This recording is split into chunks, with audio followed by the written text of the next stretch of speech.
Yan. Dadaan tayo sa magubat na lugar para makarating tayo doon sa paanan ng Great Wall. So let's go. Come on. Yan.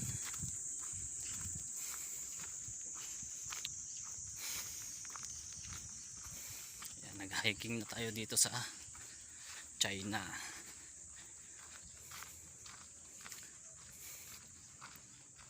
Yan. Meron din silang mga puno. Ayan. Mga inanim lang nila. So pupunta na tayo dito sa liblib na lugar parang kumbaga sa amin sa probinsya namin, taga Cavite ako, sa bukid. Ayan. Oh, sukit. Ayun, matarik.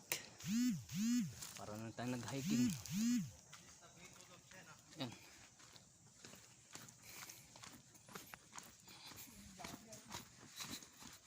Oh, mapapasabak yung ating suot na sandals. Sandals lang suot natin. Yan, na-miss ko tuloy yung sa amin, yung bukid. Napunta kami sa bukid ng mga bata kami. Ganito, mga naglalaro kami sa bukid namin. Yung tambayan namin, mga bata kami dito. Doon talaga kami natambay sa mga puno, mga ilog. Yun ang tambayan namin ng mga bata kami. So namimiss ko yung kabataan ko. So, lakad-lakad pa rin tayo. Tingnan natin kung hanggang saan na aabutin to. So naglalakad na tayo ng 10 minutes na tayo naglalakad.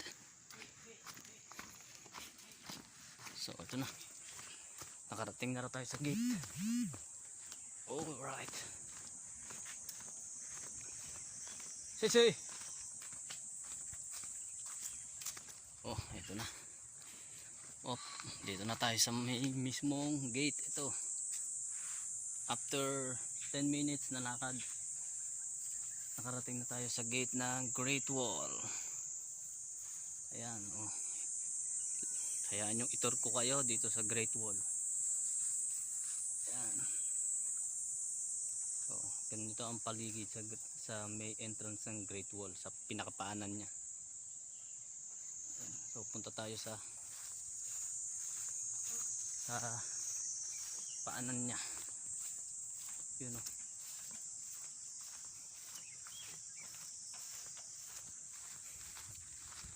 Right. Thank you Lord.